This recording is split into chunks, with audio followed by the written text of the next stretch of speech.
You've entered void of rules, where chaos reigns and darkness consumes all. In this twisted realm where all laws have crumbled, only one rule remains, and those who break it are cast into eternal digital oblivion. The rule is simple: subscribe. We're almost at 7,000 corrupted souls, but the void hungers for more. Our goal is 10,000 subscribers before this year bleeds into darkness. Will you join our legion, or face the consequences of defying the void? Now let's dive into today's story. The recording begins with static, then a man's voice, desperate and broken, whispers through the darkness. It wasn't a snake in the garden. It was always there, waiting beneath the soil. My name is Adam Shepherd, and this is the story of how I lost my sister to something older than sin itself. 4 years ago, Eden Valley, Washington, was a pristine forest community of 847 souls. The kind of place where children still played in the streets after dark, where neighbors knew each other's names, where the annual Harvest Festival brought together generations of families who had never known anywhere else as home. The town was famous for two things: its organic apple orchards that produced the sweetest fruit in the Pacific Northwest, and the Eden Valley Church of the Eternal Garden, where Reverend Cain Abernathy preached every Sunday to a packed congregation. I have footage from that last Harvest Festival in October 2019. Autumn leaves falling like copper rain, children bobbing for apples, couples dancing to fiddle music under strings of lights. My sister Eve is in this footage, dancing near the gazebo, dark hair catching the golden light. She looks happy. She looks alive. She looks exactly like she does now, standing at the perimeter fence of Eden Valley, feet buried in soil, mouth full of earth, singing a song that has no words. Today, Eden Valley is a ghost town. Only 23 residents remain within its boundaries, and I use the word residents loosely. Over 800 people vanished or fled between October 2019 and March 2020. The federal government sealed it off with chain link fence and armed guards. The official story: chemical spill from an abandoned mining operation, causing mass hallucinations. I've spent 4 years investigating what really happened. 4 years collecting evidence, interviewing survivors, analysing soil samples. 4 years trying to understand what took my sister. But here's what I've learned. Understanding is the first step to accepting, and acceptance is the first step to joining them. Eve moved to Eden Valley in March 2019. She was 29, working remotely as a graphic designer, searching for something she couldn't name. Simple living and spiritual clarity, she told me. I was skeptical, but Eve was happy for the first time in years. Her early letters were beautiful. Gardens she was learning to tend. Neighbours who welcomed her like family. Church services where Reverend Abernathy spoke about finding paradise in this life. He doesn't talk about sin and punishment, she wrote in June. He talks about roots and growth, and remembering what we were before we forgot how to grow toward the light. But there were strange phrases even then. The soil here is different, Adam. Older somehow. When I dig in my garden, I sometimes find things. Fragments of pottery that crumble to dust. Stones carved with symbols I don't recognize.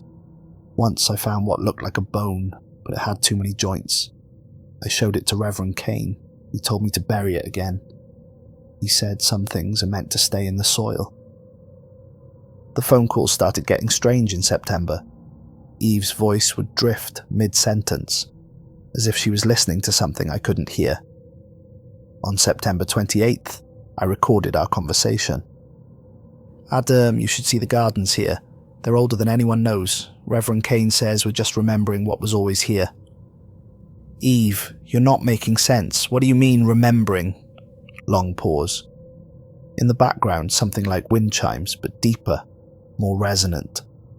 I can hear it growing beneath everything. Can't you hear it? It's like the earth is breathing, like it's been holding its breath for so long and now it's finally exhaling. "Are you feeling all right? Do you need me to come visit?" She laughs, but it's not quite her laugh. "I'm feeling more than all right. I'm feeling rooted, connected. For the first time in my life, Adam, I feel like I belong to something that can't abandon me."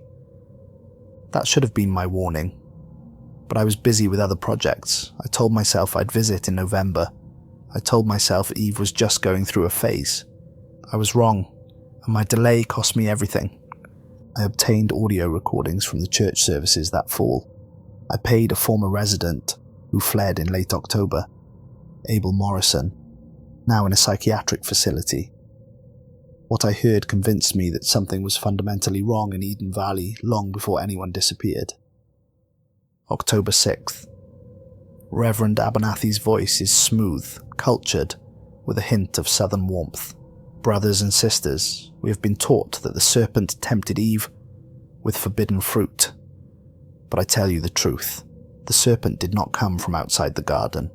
The serpent was the garden. It has always been the tree, the root, the foundation beneath our feet." Standard religious revisionism. But then, he continues, "We walk on paradise every day and never think, to look down, to dig deeper, to ask what feeds the trees that feed us. God created Eden on the 6th day, but what grew in the darkness of the first 5 days? What took root in the formless void before light was spoken into existence?" The congregation murmurs uncertainly. October 13th. Abernathy's voice has changed, taken on a rhythmic quality. I've been studying the original texts, the Hebrew, the Aramaic, the languages that came before language. There are words that were deliberately mistranslated, concepts the scribes couldn't comprehend, so they simplified them. But I have found the truth. His voice drops to barely above a whisper, forcing the congregation to lean forward. The Garden of Eden was not the first garden, it was the second. The copy, the imitation. There was an older garden that existed in the darkness before God said, "Let there be light." A garden that grew in the nothing, that fed on the void itself. When God created Eden, he was covering something up, burying it, sealing it away because even he was afraid of what grew there. Complete silence, not even breathing. That garden is still here. It was never destroyed. It's been beneath our feet all along. Beneath our church, beneath our homes, waiting with the patience of soil and stone for someone to remember, for someone to dig down and welcome it back. By October 20th, the sermon is fragments. Abernathy's voice rises and falls like waves. In the beginning was the Word, but before the Word was the silence, and in that silence something took root. Something that remembers when the earth was formless and void.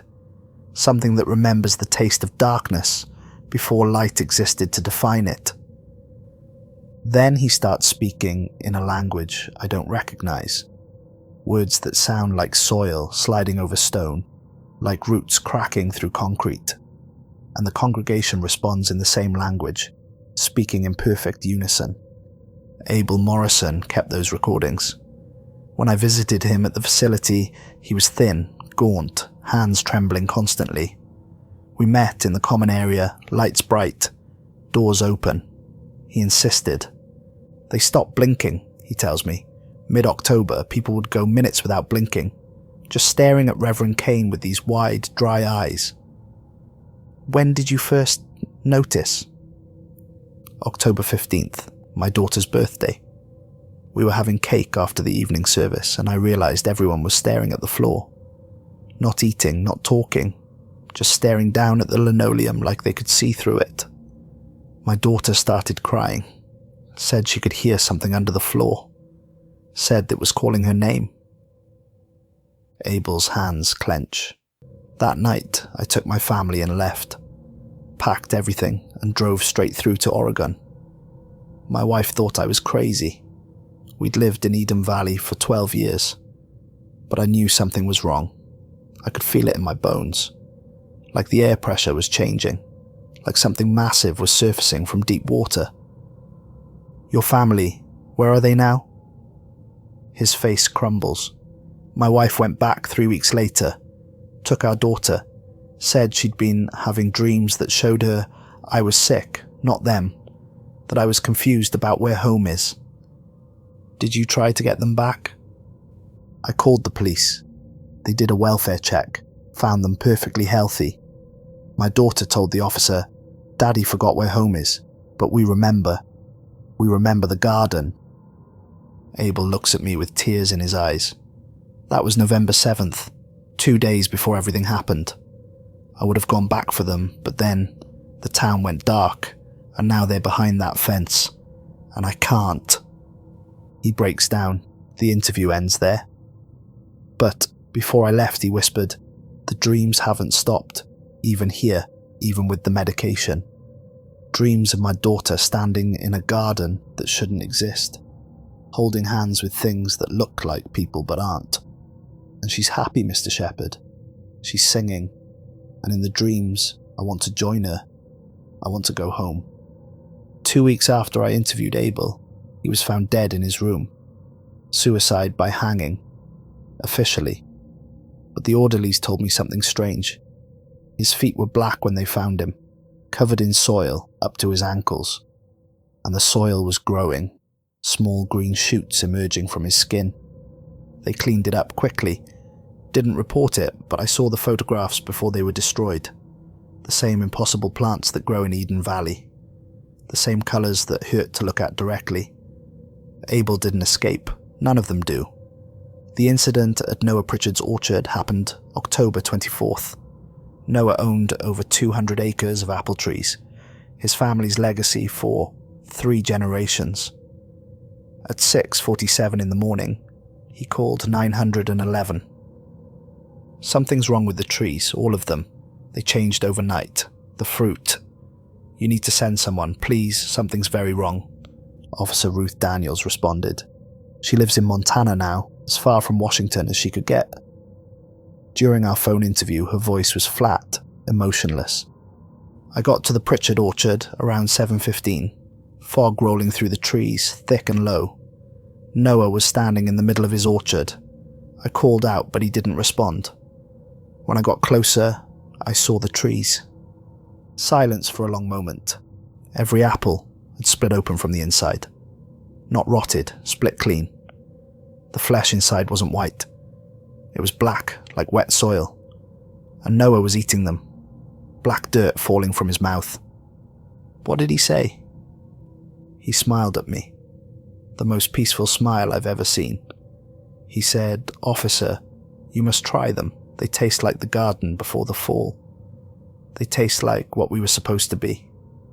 He held one out. I could see things moving inside the split apple. Not insects, something else, tiny roots writhing.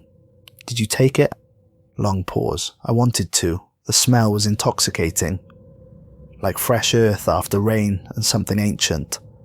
My hand was reaching for it before I realized. I had to physically force myself to back away. What happened to Noah? He disappeared 3 days later. But I went back that night. I couldn't help myself.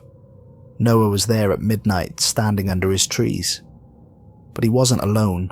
Dozens of people, the entire congregation, standing in perfect rows between the trees, all eating the apples, all of them, men, women, children, eating and swaying and humming. What tune? I don't know. I'd never heard it before. But I knew it somehow, like I'd been humming it my whole life without realizing it. It was in my head for months after. Sometimes I still catch myself humming it. Ruth hung up shortly after, but she sent me one final text an hour later. I've started finding soil under my nails again, just like in October 2019. It's found me, Mr. Shepherd. Whatever was in that orchard, it's found me. I tried calling back. The number was disconnected. Noah's orchard still stands inside the quarantine zone. Satellite imagery shows the trees thriving, bearing fruit year-round. I obtained illegal drone footage. The apples are massive, swollen, and they pulse. Like hearts. Like something alive and aware. The teenager who took the footage destroyed his drone afterward. Said he kept having dreams of apple trees with roots that went down forever, and at the end of those roots, something was chewing its way up toward the surface. His parents found him 3 weeks later, digging in their backyard at 3 o'clock in the morning. He'd excavated a hole 12 feet deep. He kept screaming that he had to dig deeper, had to reach the roots, had to help them break through. He's in a facility now. They keep him sedated. When he's awake, he digs, with his hands, with spoons, with his fingernails, always digging down. My investigation into the church's construction revealed something that changed everything. The Eden Valley Church was built in 1952, but in August 1953, an amendment was filed to expand the basement down 3 additional levels. Then the project stopped. 6 weeks of nothing. Then, suddenly, in late September, construction resumed and was completed. Solomon Cain is 78, living in Seattle. His father Methuselah was part of the construction crew. Solomon placed a leather journal on the table when we met. I'll read you what he wrote. August 15th, 1953.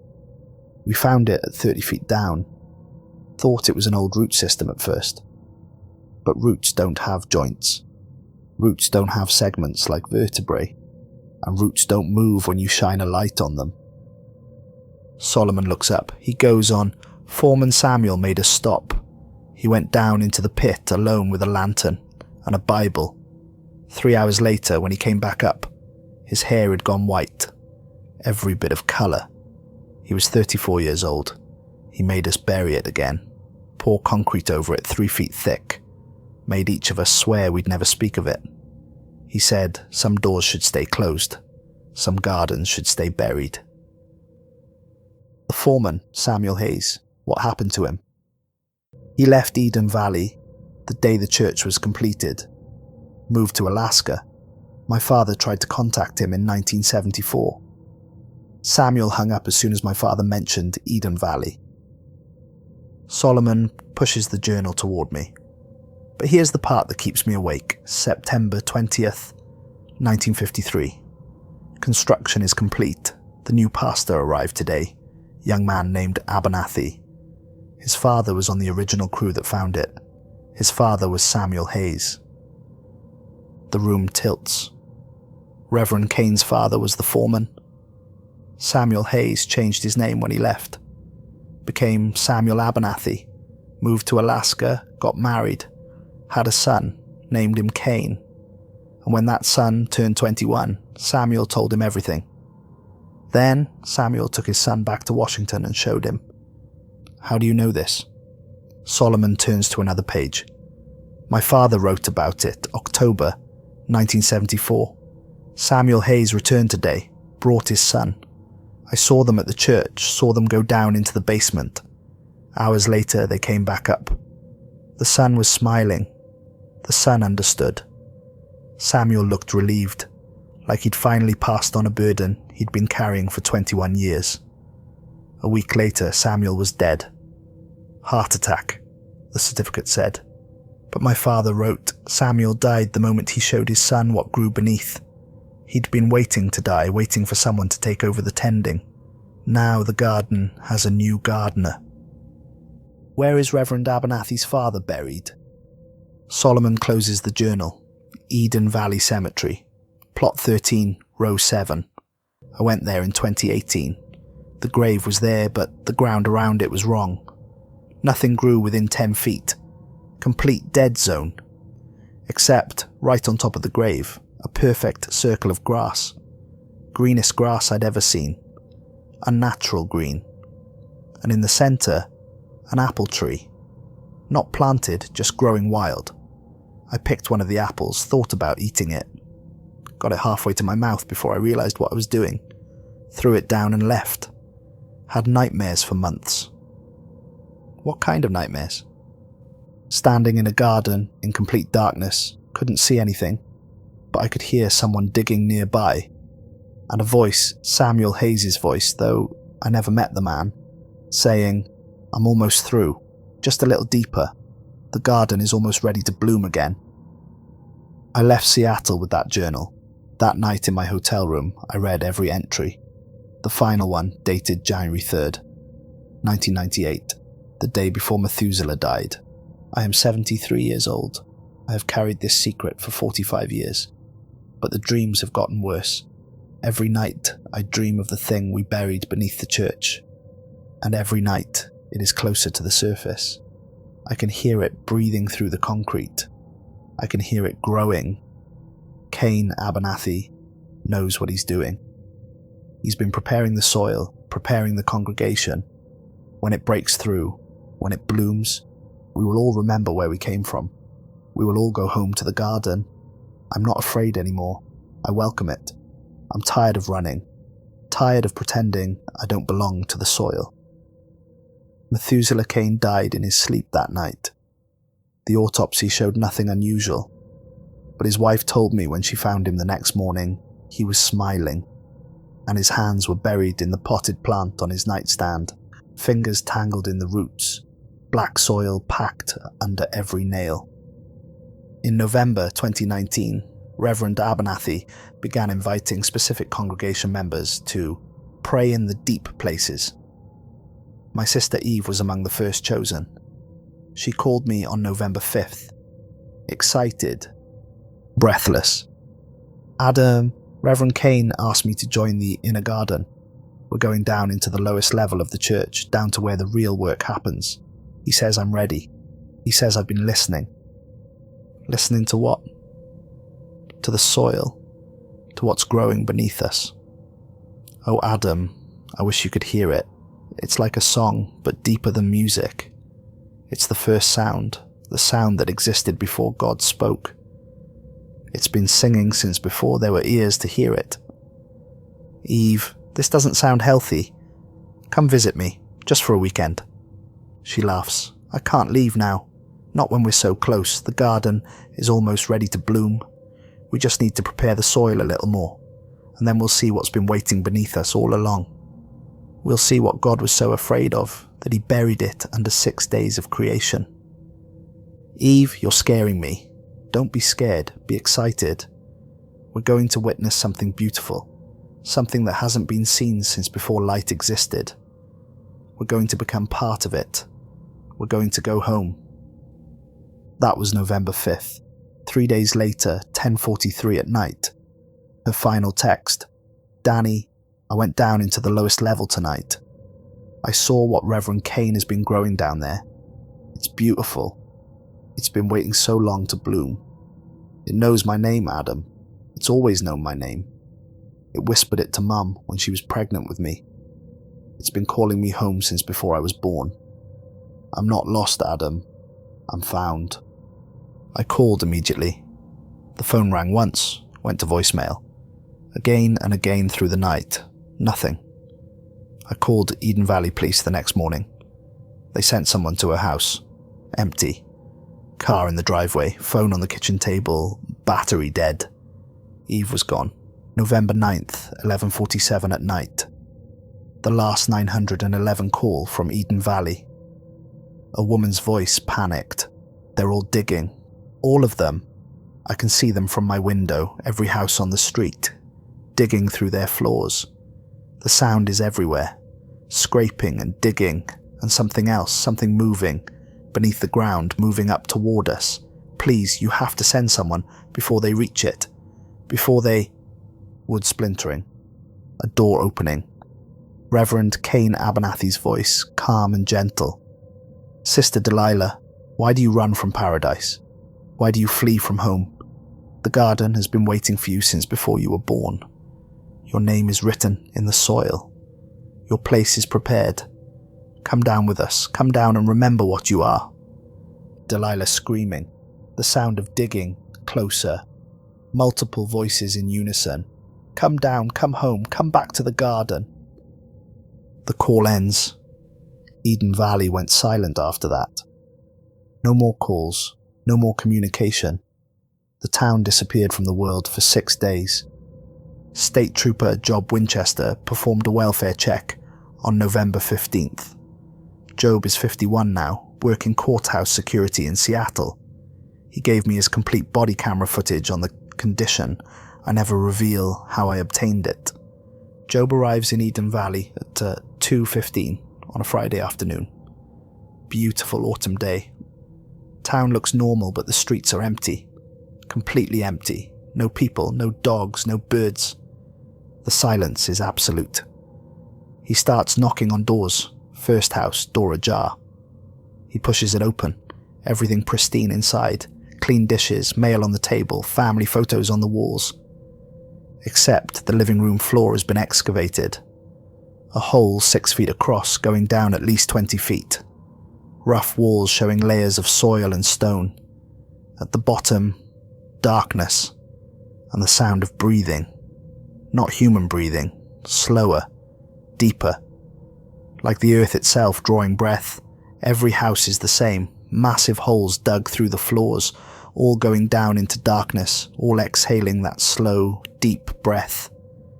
He drives to the church, doors standing open. He approaches with weapon drawn. Inside, the church is full. At least 300 people sitting in perfect silence facing the altar. Not moving, barely breathing, just sitting with hands folded, eyes open and unblinking. Job calls out. They turn, all of them, simultaneously. Their eyes are wrong. The whites are gone, replaced with black. Not the pupils, the entire eye filled with something that looks like wet soil. Reverend Abernathy stands from the altar, tall, silver-haired, impossibly calm. Welcome, Job. Your name is fitting. Will you have faith when tested? Will you curse God when you see what came before him? Will you deny the garden that grew in the darkness before light existed? The congregation rises as one. 300 people standing in perfect synchronization. Job backs towards the door. Stay where you are. They walk forward, moving in perfect rhythm, mouths opening. Inside, soil. Black, wet soil spilling over their lips. But they're not choking. They're breathing through it. Breathing soil like air. Job runs. The camera bounces as he sprints toward his vehicle. Behind him singing. The entire congregation singing a hymn in a language that predates words. He reaches his car, starts the engine, speeds away. The camera catches one last image. The congregation in the church doorway. 300 bodies packed together. And in front, Reverend Abernathy, arms spread wide, smiling. But here's what the official reports don't mention. What Job told me he's never told anyone. When I looked in my rearview mirror as I drove away, I saw the entire town. Every single person. They'd emerged from their houses and were standing in the streets in perfect rows, all facing the church. And the ground beneath them was moving. Not shaking, moving, breathing. Rising and falling like the chest of something massive that had been sleeping and was waking up. He stops, hands trembling. But that's not the worst part. The worst part is what I saw in the church basement before I ran. The camera didn't catch it because I pointed it away, but I saw it, just for a second, through the open basement door behind the altar. There was something down there. Something huge. It looked like roots, like a massive root system, but the roots were moving, writhing, reaching up. And where the roots touched the walls, the concrete was crumbling, turning to soil. The whole foundation was transforming, becoming earth again. Did you tell the federal teams? I tried. They didn't want to hear it. They had their story. Chemical spill, mass hallucination. Clean, simple, explainable. What I saw, that wasn't explainable. That would require admitting that there's something beneath Eden Valley that shouldn't exist. Something that's been there longer than the town, longer than the trees, longer than the mountains themselves. Job looks at me directly. They're not going to stop it, Mr. Shepherd. They can't stop it. It's too old, too patient, too deep. All they can do is watch it spread and lie about what it is until the lies stop working. The federal government arrived November 18th. Hazmat teams, military personnel, unmarked vehicles. They sealed off Eden Valley with chain-link fence and armed guards. Official story disseminated within 24 hours. Chemical spill, groundwater contamination, mass hallucination, situation contained. But I've spoken to contractors who built that fence. They told me about sounds at night. Singing, digging, laughter clear and joyful, like children playing in a garden.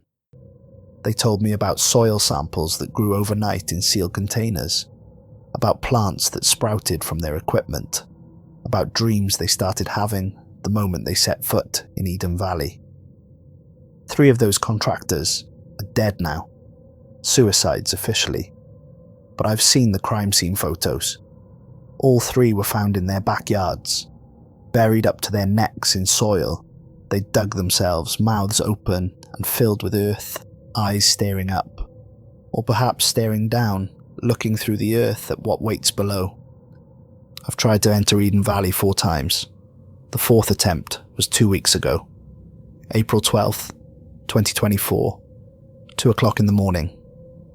I studied satellite imagery for months, finding blind spots in surveillance. I had the right tools, the right timing, the right weather. I cut through the fence at 2:17, inside by 2:20. The town was frozen in time, houses empty but intact, gardens overgrown but thriving, apple trees fuller than they should be, and everywhere the smell, not rot, growth, rich, loamy soil, and growing things and something ancient underneath. I walked down Main Street. Didn't see anyone at first, just empty buildings, overgrown lawns, absolute silence. Then I turned onto Gethsemane Road and they were there, standing in the yards, dozens of them, men, women, children, perfectly still, facing my direction, feet buried in soil up to their ankles, rooted. They didn't move, didn't breathe, just watched me with eyes that reflected my camera's infrared light. And I saw her, Eve, standing in front of the church, looking exactly as she had 4 years ago, not aged a day. Same hair, same clothes, as if time had stopped for her the moment she went down into the basement. My sister smiled, that same smile from childhood. Her mouth opened. Black soil spilled out steadily like water from a spring, running down her chin, her neck, pooling at her rooted feet. And she spoke. "The garden is almost ready, Adam.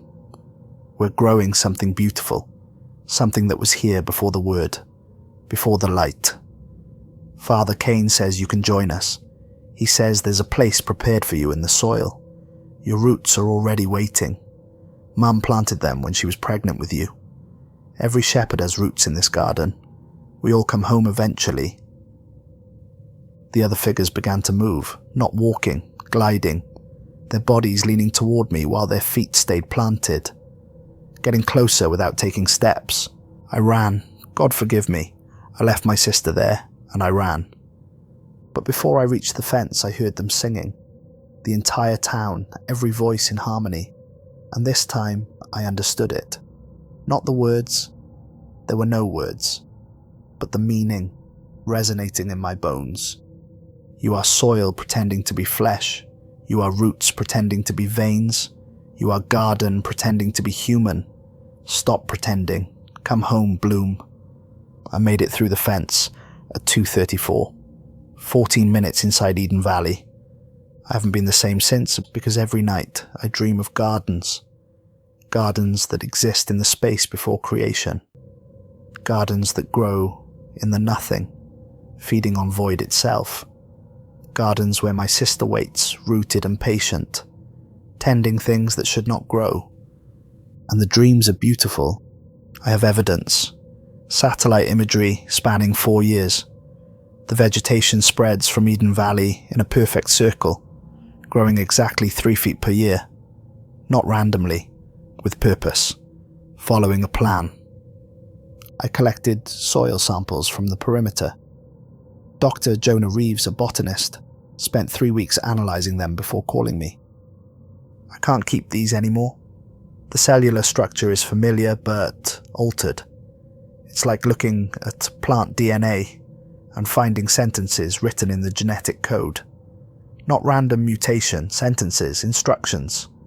And they're growing according to those instructions, following a plan that was laid down before complex life existed on this planet. He sent the samples back, refused payment, moved to Arizona. His final message: I had dreams after handling those samples. Dreams of a garden that existed in the darkness before God said, "Let there be light." When God created Eden, he was copying something older. And that older garden has been waiting beneath ours, patient, sending up roots. Mr. Shepherd, burn those samples. Some things should stay buried. I didn't burn them. Plants grown in Eden Valley soil exhibit impossible properties. Fruit in colours that don't exist in nature. Purples too deep. Reds too bright.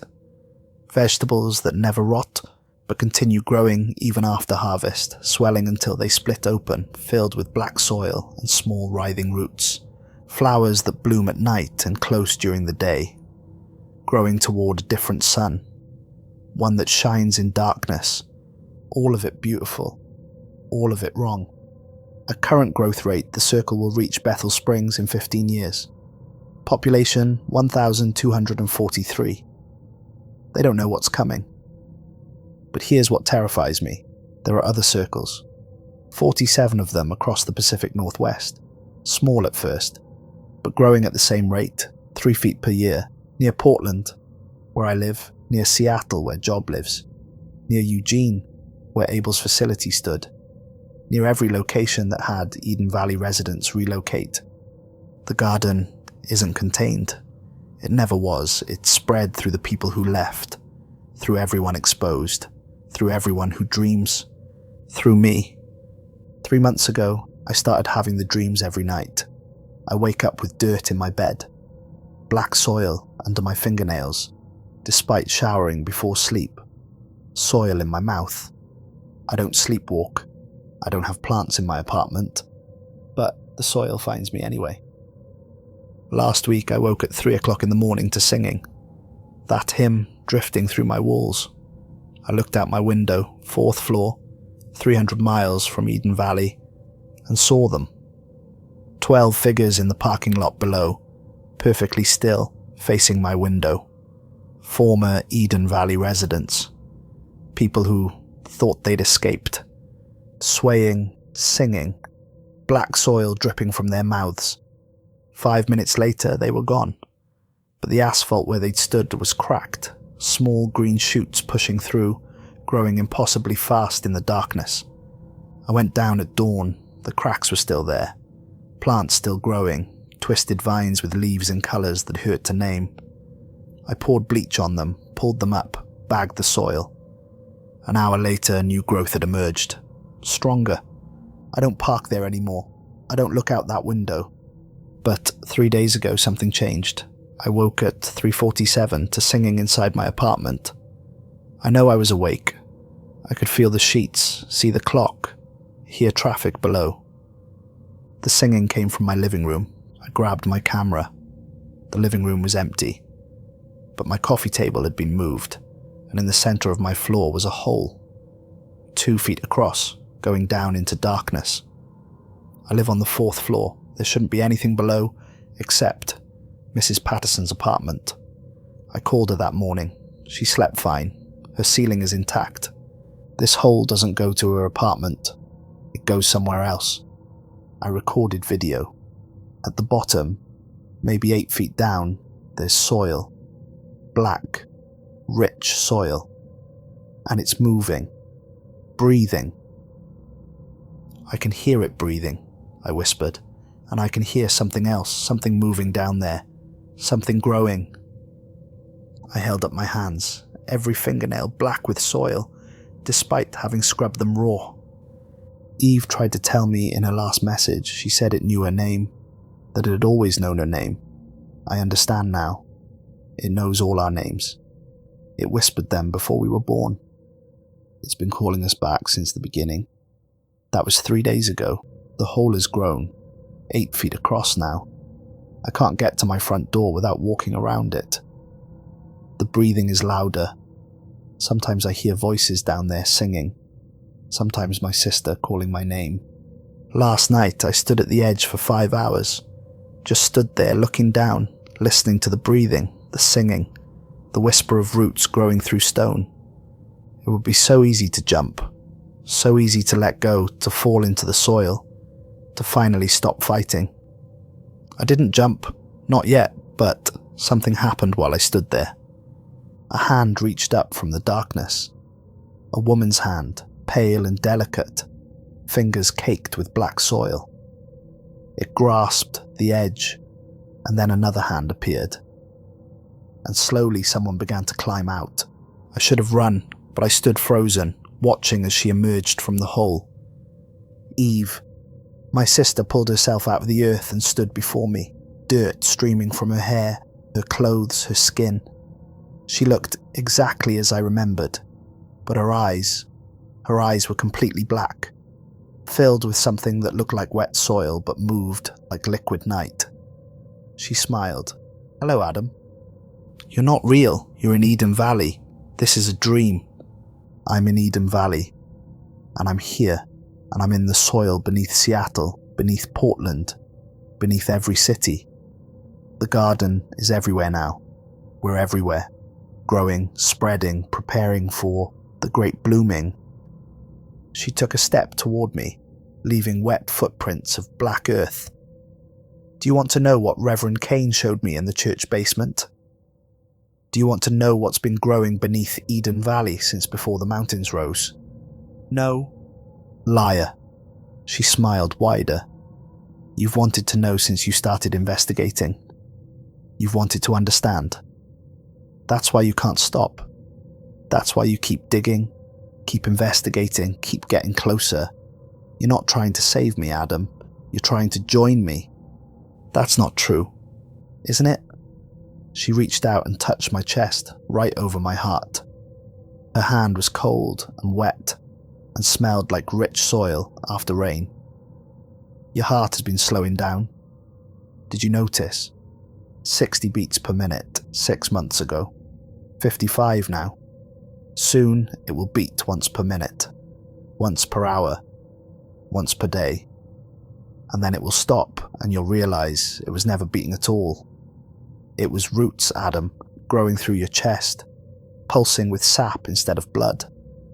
I looked down, under my shirt, under my skin. Something moved. Not my heart. Something else, something that branched and twisted and grew. "We're not meant to be flesh," Eve whispered. "We're meant to be soil. That's what God never understood when he made Eden. He made it wrong. He made us separate from the garden, when we were always supposed to be part of it. The serpent knew. The serpent tried to tell us, but we weren't ready to listen. Not then." "What are you saying?" "I'm saying that Eden was the mistake. The original garden, the one that grew in the darkness before light. That was paradise. That was home. God buried it because he was afraid. Afraid of something older than himself. Afraid of the nothing that existed before creation. Afraid of what grew in that nothing, feeding on void and darkness and the absence of everything." She leaned closer, her breath cold against my face. "Reverend Cain's father found it in 1953, found the roots of the original garden, still alive, still growing, still waiting. They tried to bury it again, but you can't bury what was never meant to be hidden."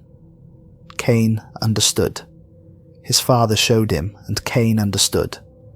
So he became a gardener, spent 40 years tending those roots in secret, feeding them, singing to them, preparing them to bloom again. And when they were finally ready, he brought his congregation down to meet them, to become part of them, to go home. "Home to what?" Eve's smile was radiant, terrible and beautiful and radiant. "Home to the nothing, Adam. Home to the darkness before creation. home to the garden that grows in the space between existence and void. We're all seeds from that garden, every human who's ever lived. We were scattered when God spoke light into existence, when he forced creation into being. But the garden never forgot us. It's been growing toward us, through the soil, through the stone, through time itself, and now it's finally breaking through, finally blooming, finally calling us home. I don't believe you. You don't have to believe, you just have to wait. The garden is patient. In 15 years, it will reach Bethel Springs. In 50 years, it will cover the Northwest. In 200 years, North America. In 1,000 years, the entire planet will be garden again. And everyone will remember what they are. Will remember their soil pretending to be flesh. Will remember their names were written in the earth before they were born. She turned toward the hole. I have to go back. The others are waiting. We're preparing for the next bloom. But I wanted to see you, Adam. I wanted to tell you it's okay. You don't have to be afraid. You don't have to fight. When your time comes, when the roots finally break through your skin, when the soil finally fills your lungs, it won't hurt.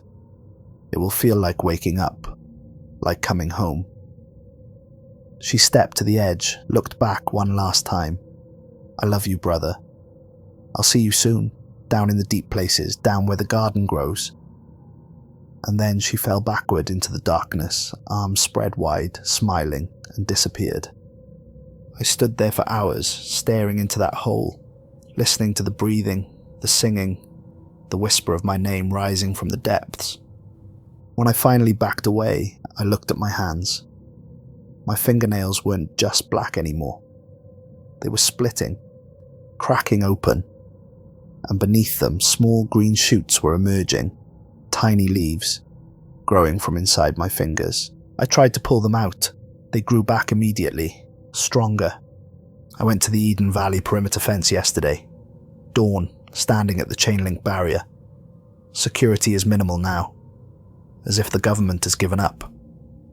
I stood there for an hour, watching the sun rise over the ghost town, watching the apple trees sway in perfect unison despite the still air, watching the gardens bloom with flowers in impossible colours.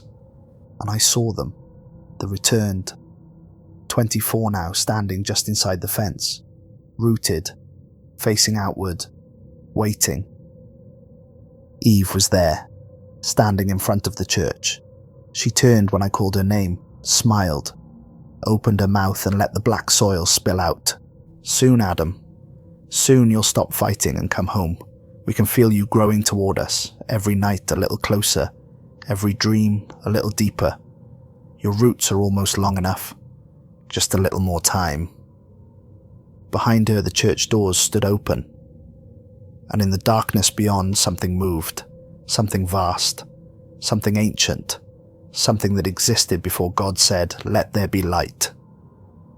I didn't run this time, I couldn't, because I wanted to see it, wanted to understand what had taken my sister, what was taking me, what would eventually take everyone. The darkness in the church doorway shifted, moved, breathed, and for just a moment, just a single, terrible, beautiful moment, I saw it.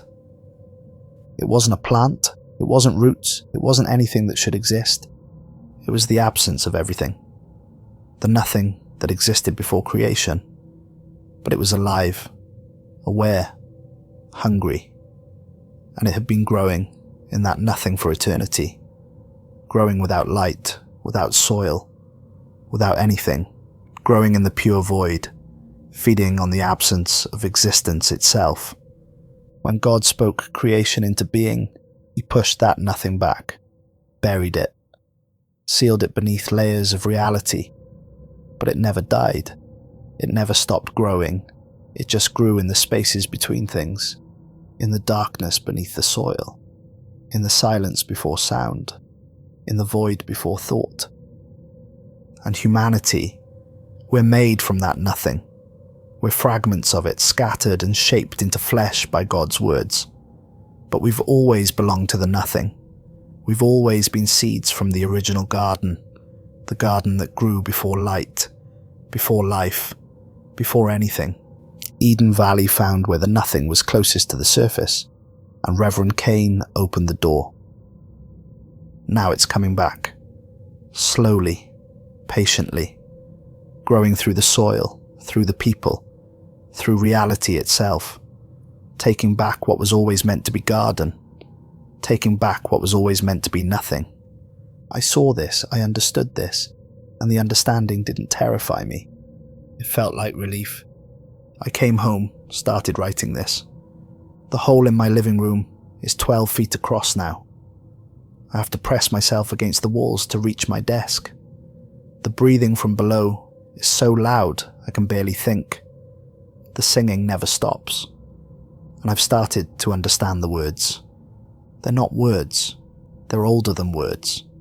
They're the sounds that existed before God spoke creation into being. The sounds of nothing learning to sing. My skin itches constantly. When I scratch, soil comes out. Not blood, soil, rich and black and alive with small writhing things that might be roots. I cough and taste earth. I breathe and feel my lungs filling with something heavier than air. Something ancient. I'm running out of time. So here's what you need to understand. Here's the truth. Eden Valley isn't a tragedy. It's a beginning. The 824 people who disappeared aren't victims. They're pioneers. They went home first. They showed us the way. The garden, spreading from Eden Valley, isn't an infection. It's a return. It's the world remembering what it was before God forced it to be something else. And everyone who's been exposed, everyone who's dreamed the dreams, everyone who's found the soil, everyone who's heard the singing, we're not sick. We're waking up, we're remembering what we are. Soil pretending to be flesh, roots pretending to be veins, garden pretending to be human. The pretending is almost over. I found something this morning, a letter under my door, handwritten in soil on paper that crumbles to earth when I touch it. My sister's handwriting. Dear Adam, you were always meant to tell this story. That's why the garden let you get this close. That's why it showed you everything. It needs someone to bear witness. It needs someone to write it down, so that when others start waking up, when others start remembering, they'll know they're not alone. You've done that. You've told the story. Now it's time to come home. Tonight at 3:47 in the morning, the hole in your floor will be large enough. The garden below will be ready. All you have to do is jump. It won't hurt, I promise. It will feel like waking up, like remembering, like finally understanding what you've always been. We're all waiting for you. Mum is here. Did you know that? She died 6 months before I moved to Eden Valley. But she came home before any of us. Her roots are the deepest. She's been waiting for us. Dad is here too. He died when we were children, but death is just another kind of planting. He took root decades ago. He's been growing toward the surface, waiting to bloom again. We're all here, Adam. Everyone you've ever loved. Everyone who's ever died. Death isn't ending. It's returning. It's going back to the soil, back to the garden, back to the nothing that birthed us all. Tonight you'll understand. Tonight you'll come home. Tonight you'll bloom. With love from the deep places, Deve. I should be terrified. I should be trying to escape, to find help, to stop this, but I'm not. Because she's right. Part of me has known since the moment I stepped into Eden Valley. Part of me has wanted this since I saw my sister standing at that fence, rooted and peaceful, and home. I'm tired of pretending to be human. Tired of pretending that flesh and blood and bone are what I'm made of. Tired of pretending I don't hear the singing, don't feel the roots growing inside me, don't know where I belong. The hole in my living room is 15 feet across now. When I lean over the edge, I can see them down there. Figures moving in the darkness. Dozens of them. Hundreds. All waiting, all singing, all calling my name. I recognize some. My mother. My father. Childhood friends who died too young. Relatives I thought were buried in cemeteries. They're not buried. They're planted. Growing. Becoming part of the garden that will eventually cover everything. And they're smiling. All of them, so peaceful, so home. It's 3:45 now. 2 minutes until the appointed time. The singing has reached a crescendo. The walls of my apartment are cracking, splitting, growing over with vines and flowers in colours that hurt to see. The ceiling is opening up, revealing not the floor above, but soil. Black, rich soil pressing down, ready to reclaim this space. I'm standing at the edge of the hole now. My sister is there, reaching up toward me. My mother beside her. My father. All singing that ancient hymn. I can feel it now. Feel what I really am. Not flesh, not blood. Not human. Just soil that learned to walk upright for a little while. Just garden that forgot itself. Just nothing that pretended to be something. The pretending is over. But before I jump, I need you to know this.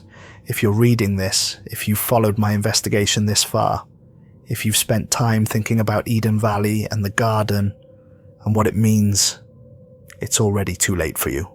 The garden knows you now. It's heard you thinking about it. It's felt you trying to understand. And understanding is the first step to accepting. Accepting is the first step to joining. You'll start noticing things soon. Soil under your nails, the smell of earth in your bedroom, dreams of gardens, the sound of singing. Don't fight it.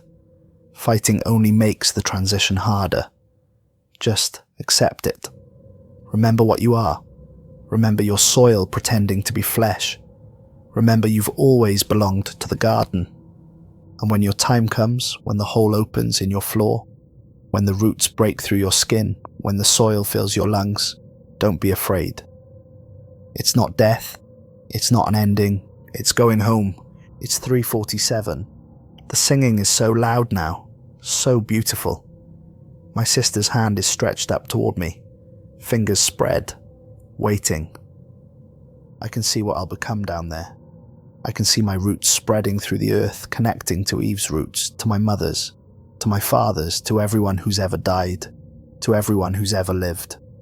I can see myself growing deeper and deeper, down past the bedrock, past the magma, past the core of the earth, down into the nothing that exists beneath existence itself. And in that nothing, I can see the original garden, vast beyond comprehension, ancient beyond time, beautiful beyond description, growing in the darkness, feeding on void, spreading its roots through reality, reaching towards the surface, ready to bloom again, ready to cover everything, ready to turn the world back into what it was before God spoke, ready to make everything garden again. I'm not afraid anymore. I'm stepping to the edge now. My sister is smiling, singing, welcoming me home. I'm letting go. I'm static. Then silence, then very faintly the sound of singing. Hundreds of voices, thousands, all in perfect harmony. The hymn that has no words. And beneath the singing, the sound of growth, of roots spreading, of soil breathing, of nothing remembering itself. Adam Shepherd was reported missing on April 15th, 2024. His apartment was found empty, the floor completely excavated.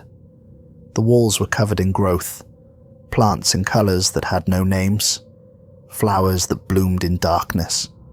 His research is archived, his investigation concluded. Eden Valley remains sealed.